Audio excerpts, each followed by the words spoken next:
Welcome to Entanglement Radio, transcendent talk for the conscious mind. Join us for inspiring conversations with visionaries in spiritual science, new thought, and conscious healing. Explore the potential and infinite possibilities of what it means to be human with some of the best guests in radio. At Entanglement Radio, it is all connected. Now, here is your host, Angela Levesque, on the OMTimes Radio Network. Good day and welcome. You are listening to Entanglement Radio with Angela Levesque right here on OMTimes Radio. I'm coming to you live today from the beautiful foothills of the Rocky Mountains here in Boise, Idaho. I have a great show for you. We are connecting with the light of the heart, a scientist's approach to transformation with Dr. Anders Nilsson. So I'm quite excited about this program, as I'll explain in a few minutes. Listening to his message was exactly what I needed to hear this week. Next week, we'll be talking about the alchemy of healing with Janine Wiest. And she has developed a whole 30-day program that really helps us get in touch with the stories we tell ourselves and how we communicate those to the body, how our bodies communicate with us, and how we can release those trapped stories within ourselves. So a really, really important show. If you need to get a hold of me at any time during the week, you can email me at angela@hestiahealth.com. You can find me on Facebook and on Twitter, either at Hestia Health or Entanglement Radio. They are both available there. And yes, feel free. If you have only listened to this show, you should definitely go to OMTimes Radio and check out some of the other amazing hosts and shows. And remember, you can listen on any device without an app, which is pretty unique for internet radio. And it sounds crystal clear. It's awesome. So with that, like I said, today we are going to be talking about Dr. Anders Nilsson's book, The Gentle Way of the Heart. And we're going to talk about getting in touch with the light of the heart, the true, the false self. I had an experience this week. I posted something that I knew would be quite unpopular on Facebook, and an article that I had written. And I knew it was quite contentious, and I knew that it would bring up some strong feelings either way. And of course, I had people who disagreed with me, some more aggressively than others. And it was a really interesting experience for me to be in my own body, to be so challenged, to have so many things about some of the false beliefs that I'd had created as a child to be challenged and in my face. And what an incredible visceral reaction I had. And I would say that in some cases I responded well, and in some cases I did not respond as well as I would have liked to. And so as we have our conversation today, we're going to talk about acceptance and forgiveness of yourself and love, and how we can do that, and how that helps to expand what is possible in our lives, which is what this show is all about. So with that, let me introduce my guest. Anders Nilsson PhD has engaged in award-winning fundamental research in physics and chemistry for decades. He is currently studying the fundamental properties and structure of liquid water and artificial photosynthesis. He has authored or co-authored over 250 scientific papers in some of the most prominent journals, such as Nature, Science, the Proceedings of the National Academy, Physical Review Letters, and the Journal of American Chemical Society. In 2004, his work on water was selected by Science magazine as one of the top 10 scientific breakthroughs of the year. Nilsson experienced a spiritual awakening in 1993 that completely changed his life and view of the world. The awakening was a result of an emotionally difficult life passage that led him to intense soul searching and ultimately to developing the gentle way of transformation. He has taught the gentle way in numerous workshops since 2000. So with that, I feel very honored and blessed to welcome Dr. Anders Nilsson to the program. Hello, Anders. How are you doing? Hello, Angela. Thank you so much for a very nice introduction, and I'm delighted to be on your show today. Well, I'm delighted to have you. As I said, your book and the lessons in the book really helped me through my experience this week. But before we get to some of those lessons, I titled the show A Scientist's Approach to Transformation.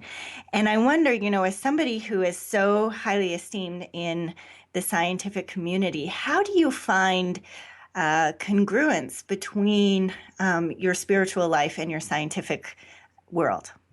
I think for me, it's very easy. There is no real difference. I often get this question, so let me maybe spend a few minutes to explain how I view how all of this is connected. Absolutely, I would love that. So if we think about that, we are one of the most magnificent beings we can imagine that resides within ourselves.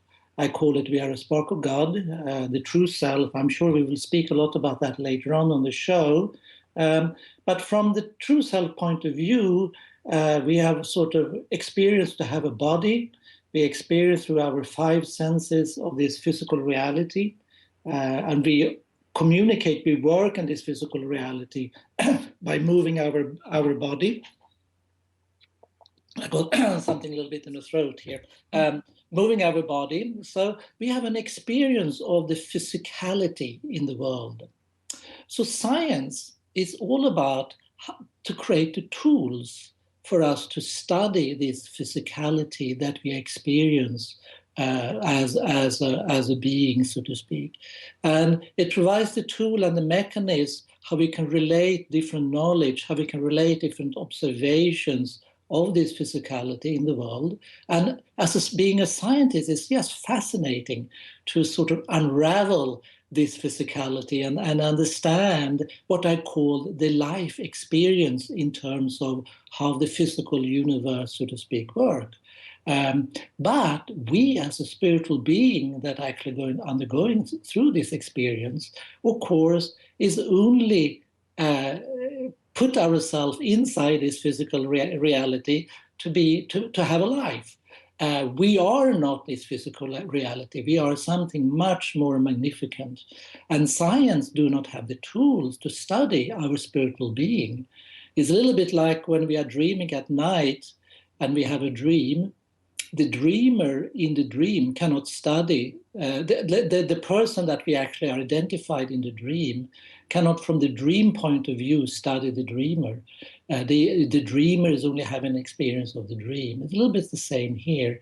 So I don't see a contradiction or any opposition between science and spirituality. They are just complementarity. The spirituality is about to actually understand through our own inner experience of who we are. And science is about to explain the experience we have of this life in terms of physicality.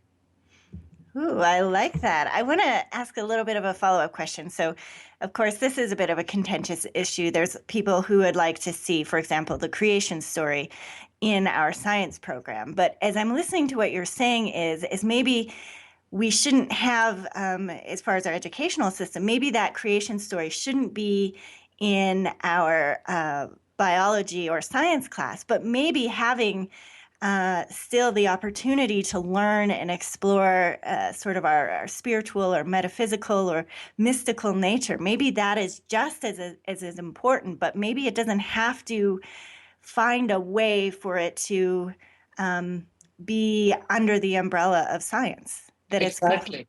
Exactly. I think that in the future, I believe that in the schools and so on, we will have science classes, because science actually are giving us tools to operate in this physicality and create technology and all of that.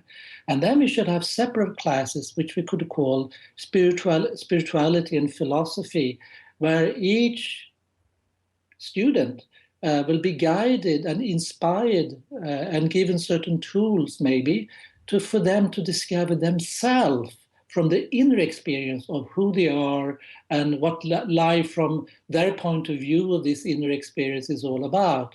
It's all going to be a subjective experience because it's all going to be individual, and how each of us are actually can get that sensation, that's sensation of fulfillment and of love and all of that actually resides within us. It's not something a teacher can teach. It's the teacher can only give the tools and inspiration for that to be discovered. So your book is called The Gentle Way of the Heart. What is exactly the gentle way? The gentle way is a name I use, which is actually the most essential of all of it. And it is for us to really become who we truly are.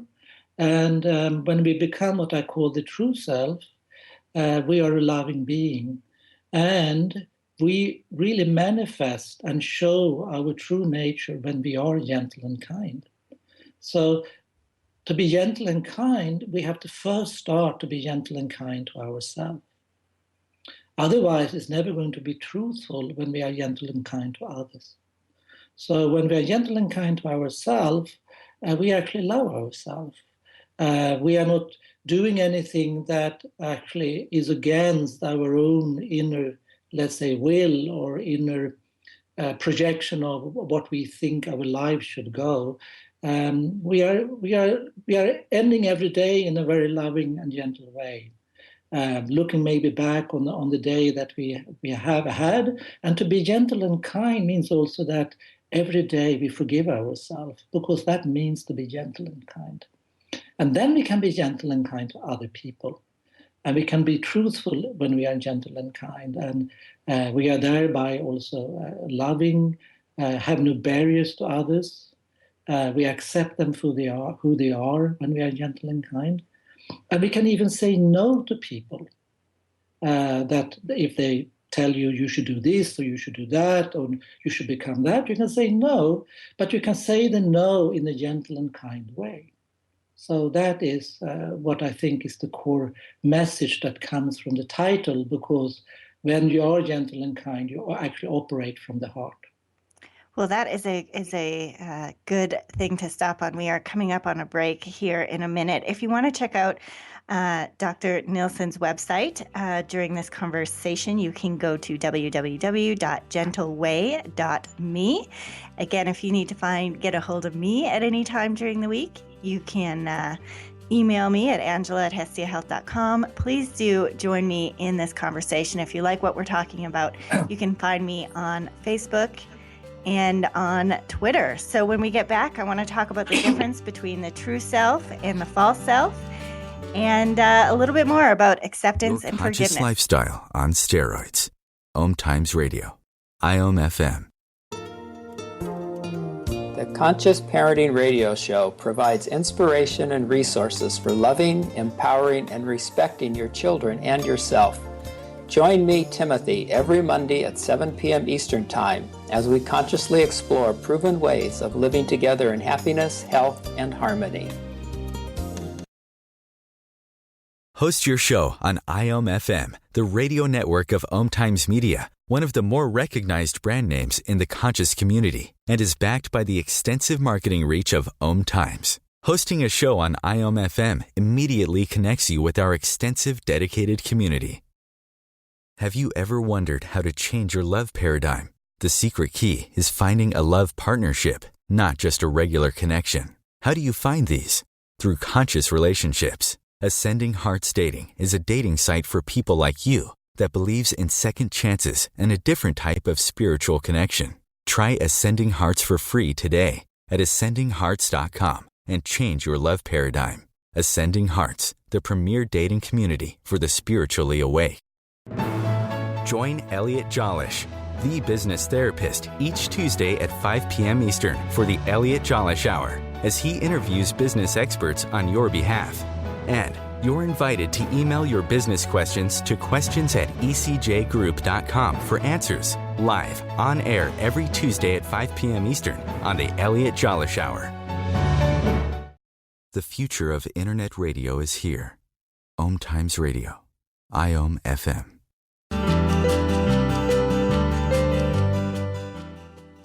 Welcome back. You're listening to Entanglement Radio. I am the host, Angela Levesque, and my guest today is the author of The Gentle Way of the Heart, Discover the Light Within, with Dr. Anders Nilsson.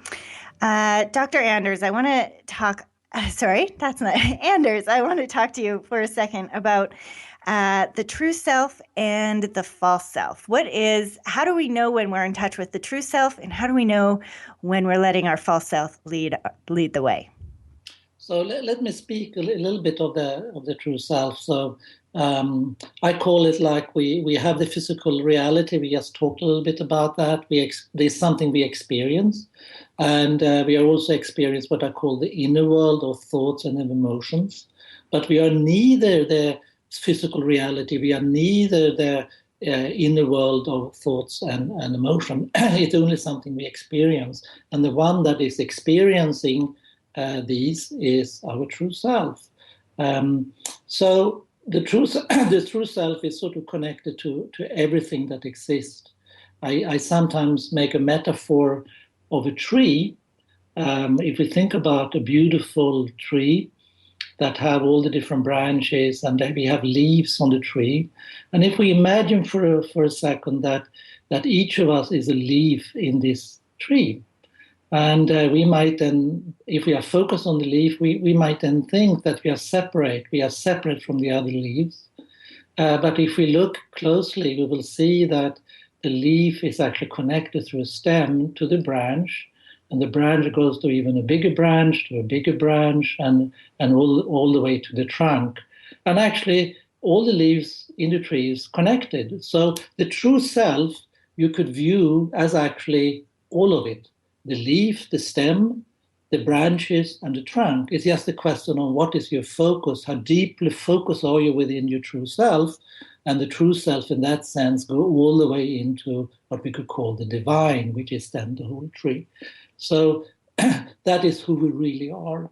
But then, as we have experienced life here on planet Earth, usually as a child, we experience pain that happens. And sometimes this pain was caused by our parents, by our surrounding family, teachers, friends, and so on, society.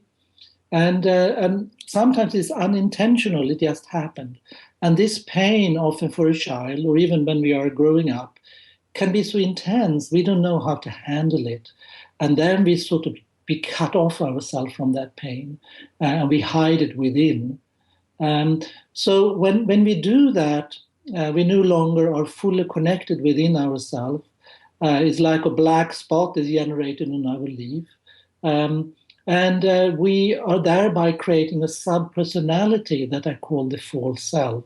And this sub-personality is acting in all different ways to avoid us to get in touch with that pain.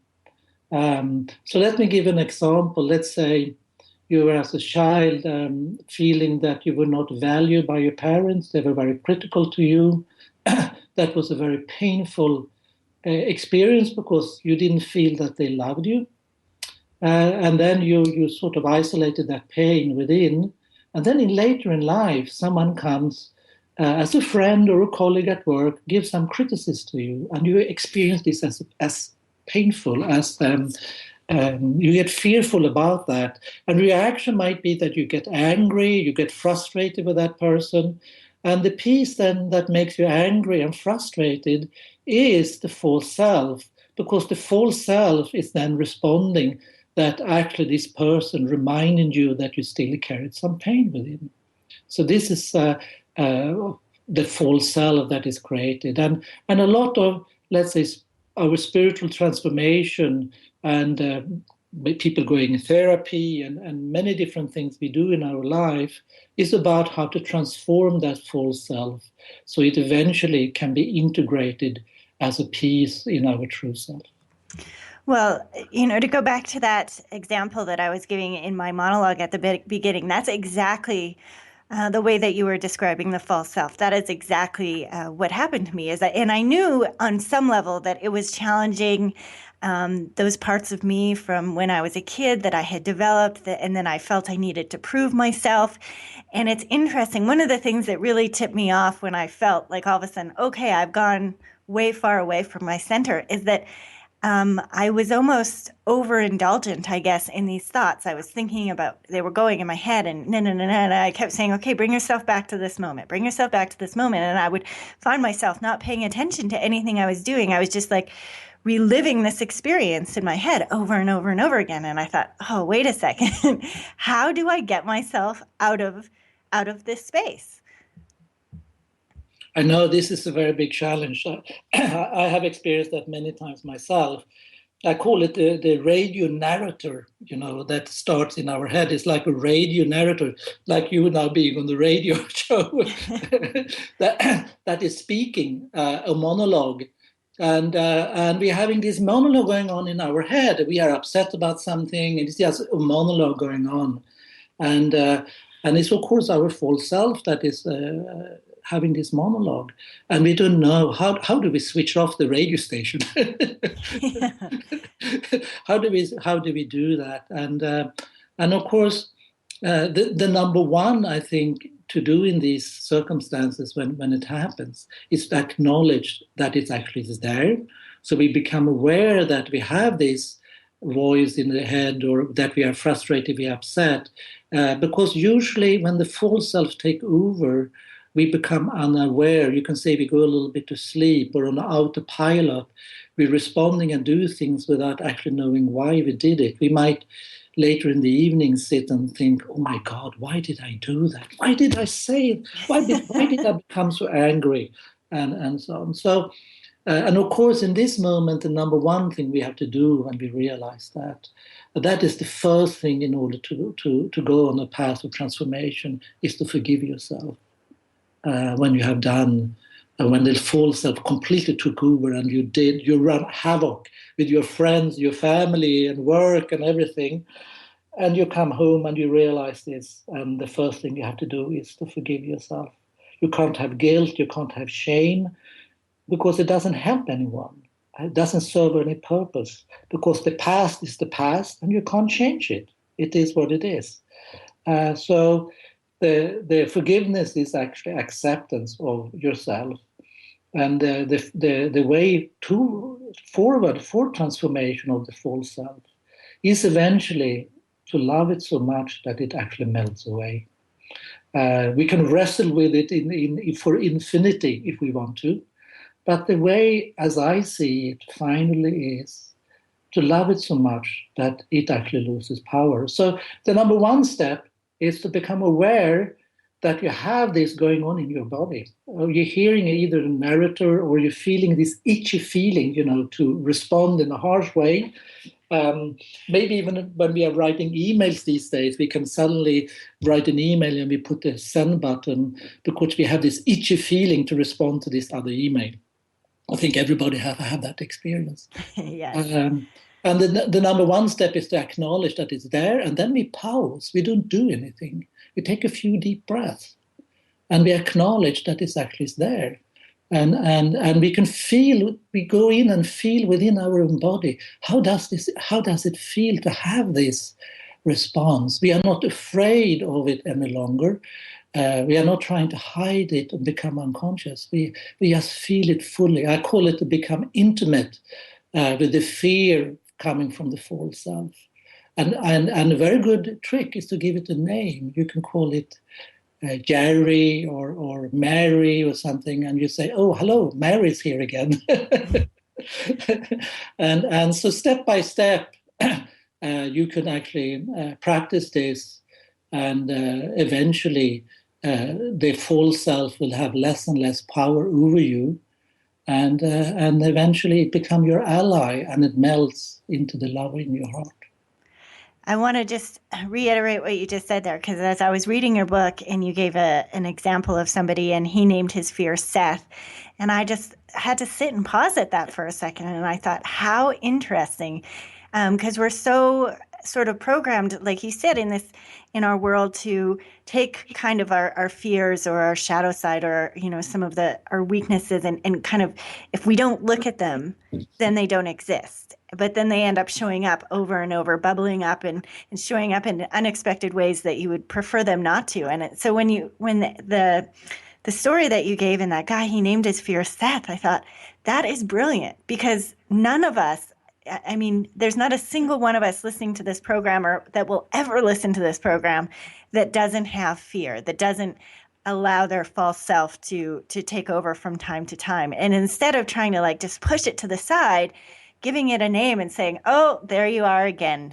Sally, there you are again. And then you start to, and I I want to know if you agree with this, but then the more times you acknowledge it, you become so much more aware, and you can catch yourself sooner than all of a sudden, 5 days later, you're like, oh, wow, I was a crazy person. What was I doing?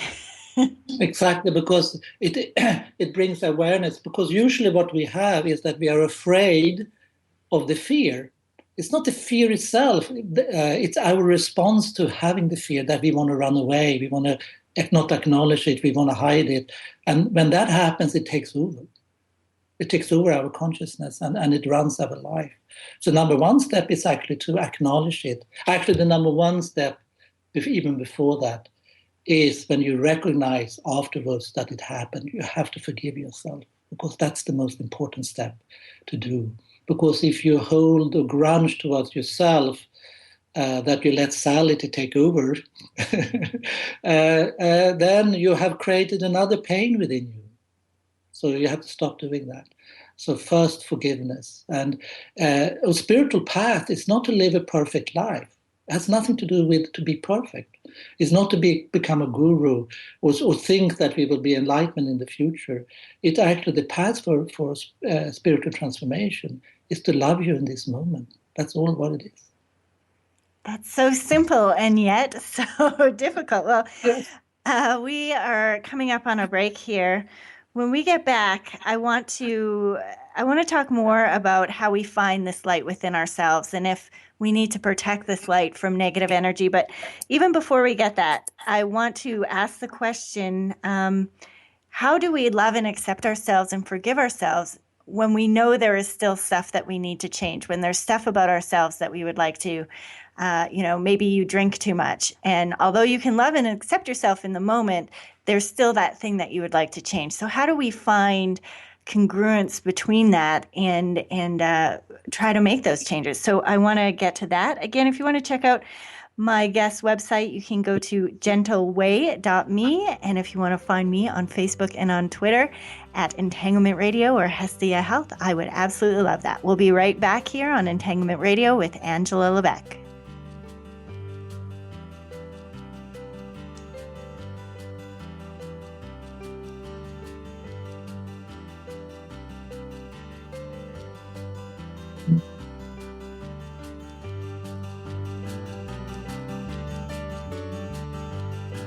Bringing you the best of the conscious minds in the world. OMTimes Radio, your conscious lifestyle on steroids. Hi, I'm Katrina Kavanagh, host of the I Am Wisdom radio show. I Am Wisdom is about the connection between mind work and energy work, spirituality and living a wonderful life. Looking forward to sharing each Sunday 5 p.m. Eastern Standard Time with you. Being a radio host on IOM FM allows you to build your show on a rich platform with the power of the internet to fulfill your outreach goals and connect with a very specialized and global online audience, unlimited by time and distance. OMTimes Radio will provide you with web relevance, a recognizable conscious brand, and with the standard of excellence that has accompanied every single OMTimes endeavor. Host your show with OMTimes Radio Network. Simone Milasas would like you to know that business can be fun, which is why she wrote the book, Joy of Business. What if you could have the joy of business rather than the stress and struggle? Most of the time, the only thing stopping you from a thriving business is you. In the Joy of Business book, Simone gives you access consciousness tools and pragmatic ways to get out of your own way and to create the business, life, and living you know is possible and beyond what this reality says is achievable. Business is joy. It's creation. It's generative. It can be the adventure of living. You can purchase your copy of the book through Amazon or Joy of Business website, www.accessjoyofbusiness.com. The Laying On of Hands Healing Radio Show is about treating the whole person, mind, body, and spirit. Join me, Charles Smith, as I share life-balancing measures such as nutrition and spiritual practices to help you take charge of your own health and wellness every Thursday at 7 p.m. on OMTimes Radio. Bringing a more conscious lifestyle to your world. OMTimes Radio. IOM FM.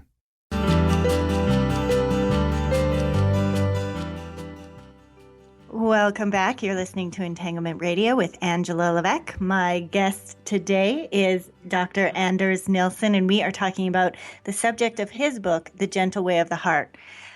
Before the break, I brought up, and I think this is a really important issue, is that how at the same time do we love and completely accept and forgive ourselves and still embark on some of those changes that we feel like we would really like to make in our lives?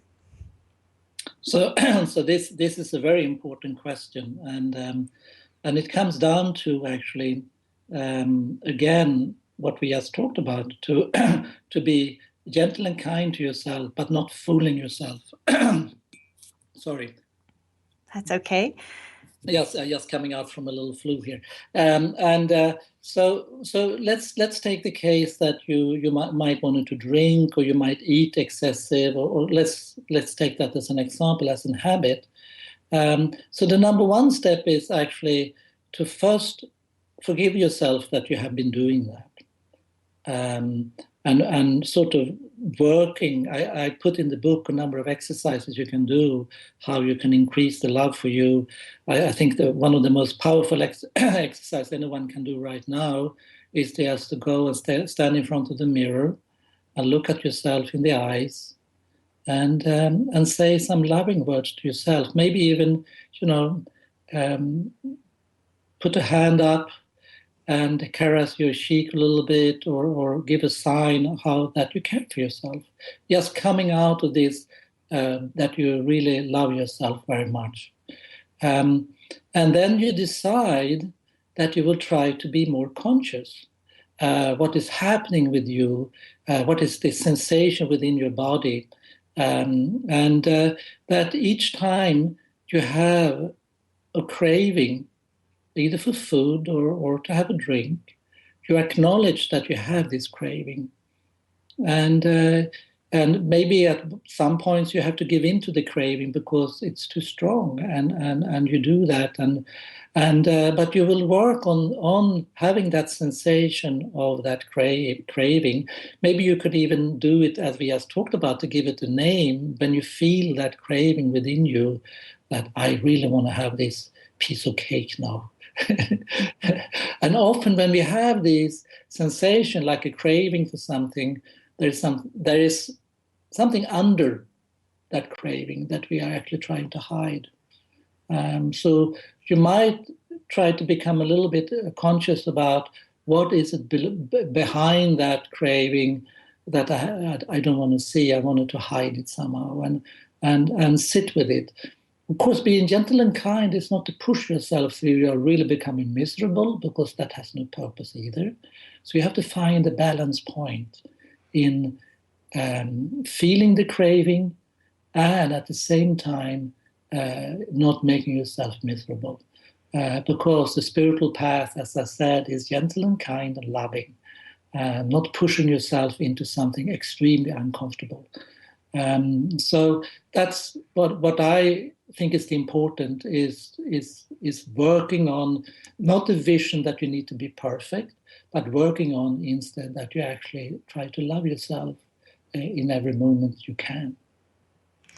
I couldn't agree more. I read the study once where they did a word association study where they showed a group of French women a piece of cake, and then they showed a group of American women a piece of cake. And overwhelmingly, the French women, when they saw the cake, the word they thought of was celebration.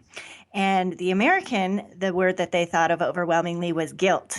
And it's interesting that based on our cultural, our social, all of those things that are that we're brought up with, the way that we engage in that. I teach mind, body, weight loss, and one of the exercises I have them do is to take that naughty food, whatever it is, cake or Cheetos or whatever it is, and make it just about the food. So they put on candles, they put on their favorite music, they maybe put it on their finest piece of china, and they make the experience of eating that food about the food and not about the guilt or the shame or whatever the reason is that they had been using food before, but instead just have that experience of the food, to be fully present and feel the flavors and notice how they feel before and after and during. And I totally agree with you that the more conscious that you can become of of your choices and why you make choices and how you're feeling and what's going on in your body, you'll start to make better choices just by that simple act of paying attention. Exactly. I think this is a very good example, as you just said. I have a little section there in the book about what I call the balance or the harmony in life, that we need to have a harmony of many different ingredients in life. And the gentle way, as I mean, is also that you enjoy life, you celebrate life. And I think this is a very good example. I actually do that myself. I often have a dinner for myself once a week, where I light candles, I maybe have a glass of wine, I have some good food, and just enjoy that. Usually I do it in solitude, just to celebrate with myself. And why shouldn't I do that? And it's the same for all of us. It's only when we have an obsession about something, which is driven then by this, become a little bit like a vicious circle, where we are, let's say, overeating or drinking too much to compensate for something, and then we are feeling guilty about it, and then we are compensating the guilt, and so on, and go back and forth. So we have to stop that vicious cycle and realize that we can love ourselves and we can still enjoy life. It's just finding that balancing point. So I think this is a good segue to one of the questions I really wanted to ask you, is that you have you say something really interesting in your book. You have a line that says, our experience of time and the awareness of our choices we make are strongly related. What does that mean exactly? It means that if you're very aware of your choices, so in every day, in every moment in our life, we make a choice. Actually, you can say this is a little bit what makes a moment different from the next one, is we made a choice. It can be a very small choice to a very big choice. The world has changed. And the more we are aware of the choices we make, the more it comes from our true self.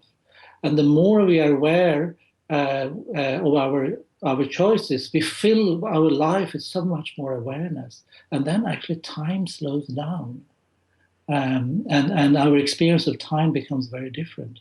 I know that some people might remember in their lives that suddenly as 5-10 years pass by and I didn't really pay attention. I wasn't there very much.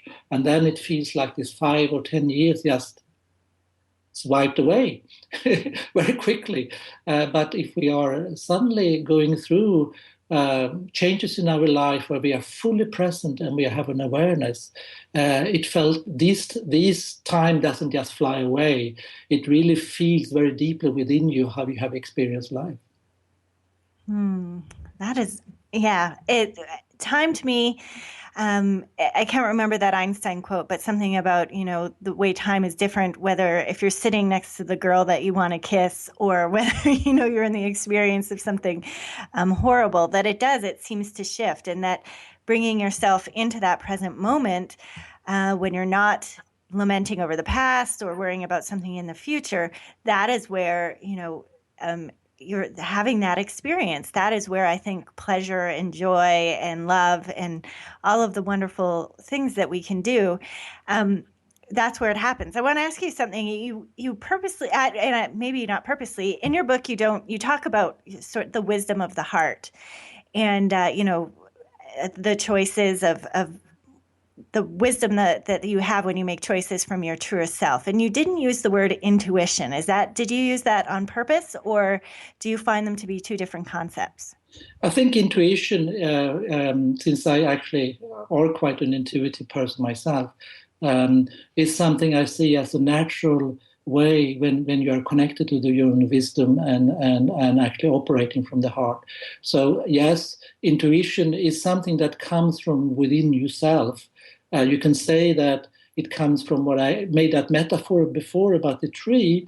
It sort of comes from the tree. And I can just tell you that many scientific discoveries are done in that way. It comes from within, an inner knowledge of something that you actually go and investigate in a scientific way, or you come up with hypotheses that you want to test and so on. That usually comes through that inner knowing. And when you have the wisdom in the heart, you trust your inner knowing somehow. So intuition is absolutely part of it. As long as it's not very much flavored by your false self, But you can easily recognize when that is the case. One thing that I want to touch on, we have a few more minutes before the break, is this idea. So you talk about the light of the heart. And when we get back from the break, I really want to dive into a couple of ways that we can connect with the light in the heart. But one thing that you say is interesting, and I think in this day and age of social media and where we're in contact with so many more people, some people we know, some people we don't know, do we need to protect ourselves from some of the negative experiences or negative people out there in order to keep that light alive and sacred? This is a very, very interesting question. Because if you are fully in the light of your heart and fully in love with yourself, you don't need to protect you at all. Because out of you is pouring such a stream of light and love that nothing can actually enter it. It's just streaming out. It's like you have a hose of water just flowing out of that hose. There is nothing that can come in. It's such a flow. So usually I would say that we don't need to protect ourselves at all, because if we do that, we're actually making ourselves separate from other people. Now, having said that, it's the question on the journey to become in that state. And usually, I as I actually write in the book, I call it that we are the pain that we experience in our life makes a little armor around our heart. And that the pain we often experience, or the challenge we experience, is actually the pain that sits in the armor. And the armor is there believing that it needs to protect what doesn't need any protection, because the light is pure within our heart, and nothing can actually touch it. But of course, on the journey there, when we are opening up ourselves more and more, we also have to train a little bit like an inner muscle to become more vulnerable. And that can be a very scary feeling. And as we open it up, we have to be a little bit cautious, because if you're opening it up too fast and we are in a situation with negativity, we might actually close it automatically, and it might close so hard that it's difficult to open it up. Well, I'm going to have to stop you there. We will be right back here on Entanglement Radio with Dr. Anders Nilsson on IOM.FM. Free your mind. Expand your soul. OMTimes Radio. IOM FM. Circle of Hearts Radio is a sanctuary on the airwaves. Join me, Grandmother Elia, in the circle on Sunday, 2 p.m. Eastern, as I share information to both enlighten and nourish your soul.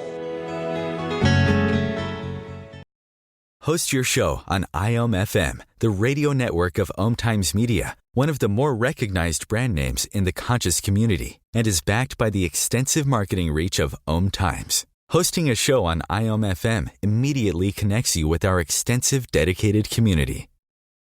As difficult as it is to believe, there are places in Africa where human traffickers sell albino children and their body parts for use in magic rituals. Humanity Healing International is actively working in Uganda to change this paradigm. The Albino Rescue Project finds albino children who are at risk and places them in safe schools and environments where they can learn and grow free from fear. To learn more or to sponsor a child, visit humanityhealing.org. Humanity Healing is where your heart is. Have you bought into the idea that you have to work hard for your money, that business is hard? I will share some dynamic access consciousness tools to get you out of your own way so you can create a business that actually succeeds. Join me, Simone Millisers, on The Joy of Business at 4 p.m. Mondays Eastern. Feed your soul with waves of consciousness on OMTimes Radio. All right, we are back here in the last segment on Entanglement Radio. I am your host, Angela Levesque, and we are talking about Dr. Anders Nilsson's book, The Gentle Way of the Heart. Before the break, before we go into the segment I like to call Bite-Sized Brilliance, I want to give you the opportunity just to finish what you were saying about sometimes if you open yourself up too quickly in this process, that, and I'm going to let you finish that thought.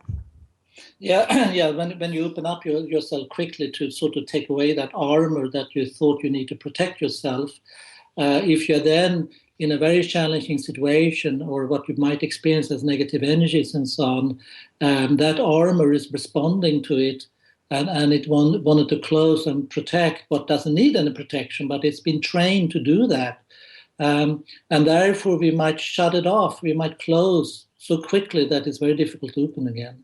So that's part of actually being gentle and kind, is to put yourself, as you go through this transformation, that you are comfortable and you are loving to yourself for each step. If you do it too quickly, it actually might circumvent and make actually the whole process very difficult. So as you eventually have opened up completely and are just completely in a loving space, flowing of love from you, there is no negativity that can actually enter or harm you. Well, I want to move on to the next segment, which we call Bite-Sized Brilliance here, and I do with all my guests on the show. And this segment is brought to you by Hestia Health, specializing in mind-body awareness and conscious weight loss. You can find out more at hestiahealth.com, creating calm minds, open hearts, inspired lives. So as we have, the reason that I have brought this segment to this show is that sometimes we can talk about things like loving and forgiving yourself, and it's a really good idea. It's something that we would all agree intellectually. Yes, I need to forgive myself. But can you give us a tool that can help us just find a better place of self-acceptance? Yeah, I think actually the book that I've wrote here, we are referring to, we can call it a 10-week course. And each chapter is like a week to read it and then to do the exercises. So I think spiritual teaching needs to be experiential, where you actually are living it, you are trying it in your life. So there are a number of steps you can do to reach this point. And the number one step I find is, as I've said many times on this show now, is to be gentle and kind. Yes, have that as a goal, because then you're automatically a loving being. And being gentle and kind also brings forward your true self. So one important step, I think, is to find and connect and live from your true self. And a very simple exercise, a tool, how to do that, I call it to enter what is beingness. This might sound very strange to some people, but it is to practice, not only as a meditation, but actually as a life practice, to enter this state of beingness. And a very simple way to do that is to sit for a few minutes every day. It doesn't need to be in the meditation, it can be in the office, in the car, or anywhere, and simply ask the question within, how does it feel when I exist? I don't need to do anything. I don't need to be anyone. I don't have to be perfect. I can have done awful things. I can still exist. And then you just stay with that sensation and seek in that sensation to exist. How does it feel when I can shut off all the physical reality? I can enter a completely dark, soundproof room and close my mind, and I still exist. So just working on this sensation to exist is one of the first tools, I think, which is very, very powerful, because it brings you into beingness, and it brings you into fully awareness of the moment and of who you are. You get a sensation from that, seeking that level of that you exist. You get a sensation of who you are. And so that is the number one step. And you can do that in the middle of the day when your boss comes in and is very angry on you because you didn't finish the report in time. You stop, you don't respond, and you stop and you say, okay, let me find that sensation again, or how to exist. So I go and look for it. I love, for instance, sometimes I'm in the airport and the plane is delayed, and I say, oh my God, wonderful. Let me just sit here and enjoy that I exist. So it's a tool that you can use not only as morning meditation, but actually bring in your life every day, all the time, especially when it's very challenging, and to do that. The second tool, which I'm sure you anyway want to ask me, I can bring that up, is to actually focus on the warmth around your chest, because everybody have had that sensation of warmth. And you can do this in the morning or in the evening as a meditation exercise first, but then you bring it into your life. And that is from that warmth, you can start to work in your inner imagination that there is a light within you in the chest, and that you sort of work on opening up a portal within yourself. And as you do that, you allow that to flood. You can feel it within you, how it sort of comes out. It's something that everybody needs to practice. But when you have also done that, you can bring it into your daily life. So I call it that you hold one hand in the light of your heart, and with the other hand, you reach out to the challenges of the day and the difficulties. Then you're always connected to the light and love within yourself. It sounds very easy, but the way to do it is to practice it, and then everything will change. Everything, how you view the world, how you view yourself, the experience you're having, how you want to label things as unpleasant or pleasant, all of this can change by actually doing these two steps. I've got to give a little personal example. I teach my son, who's only, he just turned 7, and we do a lot where we do put our hand on our heart, just like you said, and we just breathe in and out of our heart. And then we ask ourselves, like, is this something that we want to do? And I try and teach him that to start with like little things to ask his heart. And so now he'll get to the point, he's in a really great eater. He's really healthy. And he'll be like, okay, I'll be like, Isaac, do you want this? And he'll go, let me just ask my heart. And he'll quiet for a second, and he'll put his hand on his little heart, and he'll say, no, my heart says this isn't right for me at this time. And I was like, oh, good for you. And I think that people get so connected, and we look outside of ourselves so much for what is the wisdom of what is the consensus of the population telling me? And then they say, okay, I'll just do that because that must be right. But I think that you should always start asking yourself first, your inner wisdom first, and then go and see, does this, make sense? But always start with the self first. Would you agree with that? Absolutely. And just to comment on this, I think everybody on this planet have a unique capability, something unique about them to actually give it to the world. And most of us are not in touch with it because we haven't asked within ourselves what we can actually uniquely do to the world. And usually when we found that what we uniquely can give to the world and do, it's not work, it's something we love to do. And instead of listening to what people think will give you good finances or what is popular to do or what friends are doing and so on, we ask within, what is our life purpose? What do we want to have? What do we want to eat? I actually became a vegetarian, or actually eat fish also 20 years ago. In that way, it was not a decision based on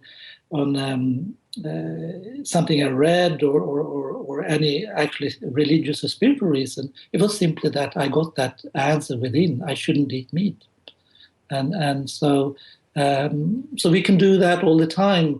I often, when I have to make a major decision, I immediately close my eyes and ask within before I make the decision.